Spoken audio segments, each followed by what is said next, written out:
Labą dieną, gerbiami telšiškiai. Aš esu antikorupcijos komisijos narys savivaldybėj, pirmininkas komisijos esu ir dažniausiai pareiškėjas esu.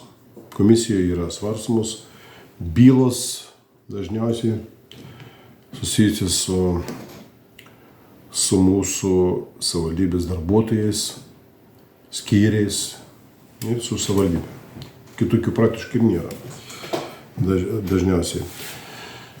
Ir antikorupcijos komisijoje pradėjom tyrimą pagal mano skundą, aišku, dėl Telšių socialinių paslaugų centro veiklos.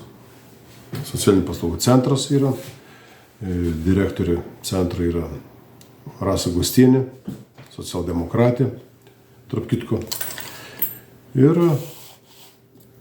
buvo gautas pranešimas iš agentūros, buvo vykdomas projektas savivaldybei ir didžiuliai pinigai skirti pagalbai neįgaliesiems. Ir visi, kurie vykdo pagalbą neįgaliesiems, tai yra socialinių paslaugų centras, nevyriausybės organizacijas, kurie dalyvauja tam projekte, gavo lėšų projektų vykdymui. Tai yra pagalbai neįgaliesiems, darbui su neįgaliesiems.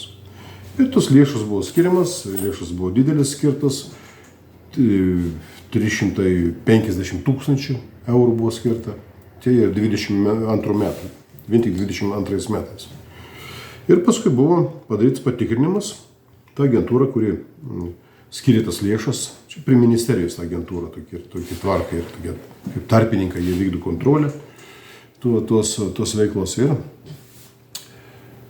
padarė patikrinimą Telšių rajone ir rado daug pažeidimų. Ta tema, pažeidimai buvo dideli, buvo prisipirkta visokių prekių, kurios ir nėra susijusios su tos paslaugos teikimu neįgaliesiems. Ir liepė 43 000 administracijai gražinti, kadangi lėšas panaudotas ne pagal paskirtį. Administracija, aišku, lėšas gražins, be jokių problemų, paims iš biudžeto ir gražins iš mūsų visų pinigų. Greičiausiai jie taip galvoja, bet taip nebus. Mes pradėjom tyrimą. Tyrimą atlikau aš, tyrimų metu. Buvo posėdis, mes kvietėm tos visus atsakovus, neįgaliųjų draugijas, kurie nevyriausybinės organizacijos, vieni turi gražinti 15 000, kiti 8 000, kiti mažiau. Ir neįgaliųjų tie klubai pasakė, kad lėšas gražins. Jie, aišku, tas lėšas panaudojo, prisipirko visokių daiktų, kurie nieko bendro neturi su pagalba neįgaliesiems, patys savo prisipirko visokių daiktų, savo veiklai. Ir turės gražinti. Ir įdomiausiai, kad mokymai.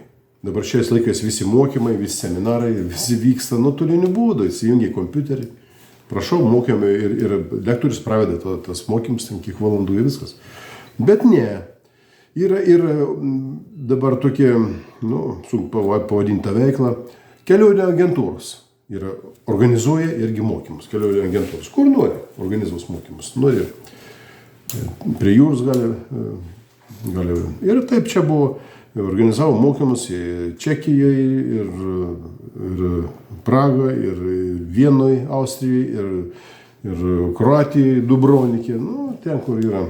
Ir ten, aišku, buvo ir programa vykdoma, kultūrinė programa, ten tie mokymai, ten tokie net pavadinimai mažai siejami su tą veiklą. Ir jiems buvo liepta gražinti tos pinigus. Jie sakė gražinti. Socialinių paslaugų centras turi gražinti irgi 18 000.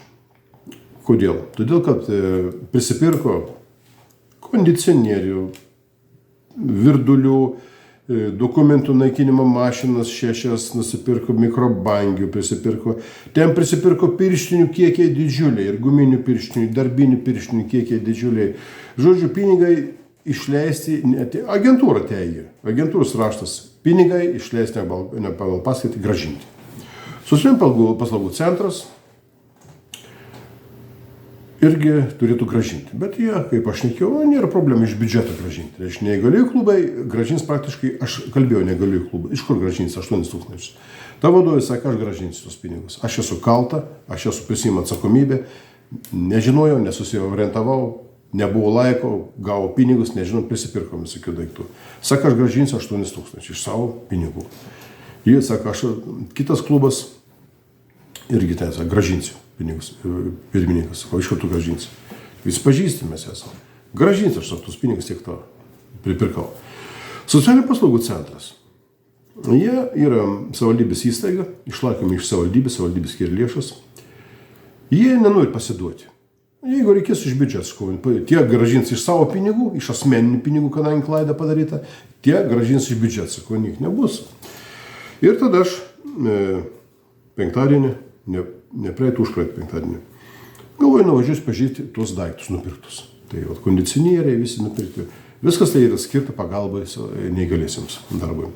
Pasiskambinau pavaduotojai socialinių paslaugų centro Navickienei Daivai. Aš noriu apžiūrėti tus daiktus, nes yra komisijai pradėtas tyrimas, aš atlikto tyrimą, jis privalo bendradarbiauti su manim ir teikti visą informaciją pagal įstatymą. Gerai, jokių problemų. Kada galiu pažiūrėti? Atvažiuok pirmadienis, tai penktadienis yra, tai darbo diena. Gerai, sako, atvažiuok dabar. Nuvažiavau į socialinių paslaugų centrą, direktorė yra biuleteniai, serga, pavaduoja Rita Kigolinė. Direktorius pareigas eina. Klausiu, kur Daiva Navickienė, kitą pavaduotoją, kur šnekėjau telefoną. Nėra darbė. Kur yra? Išleidau namo. Gerai, sakau. Kokiu pagrindu? Parodykite įsakymą. Turi būti įsakymas. Išleidau namo. Kokiu pagrindu? Nuotoliniam dirba. Sakau, gerai. Nuotoliniam parodykite įsakymą. Įsakymą nėra. Parodykite įsakymą. Jeigu yra, turi būti registruota. Nieko nėra. Gerai, sakau. Toliau noriu apžiūrėti tos daiktus. Kur nusipirkot. Ten 10 virdulių, mikrobangių, kondicionierių. Kur yra viskas? Nežinau, kur yra. Pavaduoti nežinau. Tai nežinau. Kas žino? Žino kažkokį darbuotoją. Kvieskit čia darbuotoją. Nėra darbė darbuotojas. Kaip nėra darbė? Penktadienis popiet nėra darbė. Išėjo pas daktarą. Gerai, jokių problemų. Parodykite įsakymą, viskas turbūt suderinta. Ne kokį lempį vyr, savivaldybė. Nieko nėra. Kur įsakymai? Nieko nėra. Dabar žiūriu, kondicionierius tame kabinete. Klausiu, čia iš tų pirkinių kondicionierius. Taip. Pavaduotojas kabinete. Kondicionierius, kuris turi būti naudojamas darbui su neįgaliaisiais. Ir išėjau. Nieko nėra, darbė tos nėra, įsakymų nėra, dokumentų nėra, nieko nėra. Parašiau raštą direktoriui. Atsiprašau, merui. Socialinių paslaugų centro vedėja, direktoriui, atsiprašau, yra pavaldi merui. Parašiau raštą merui. Naivus aš esu, aišku, meras socialdemokratas, direktorius socialdemokratė ir taip toliau.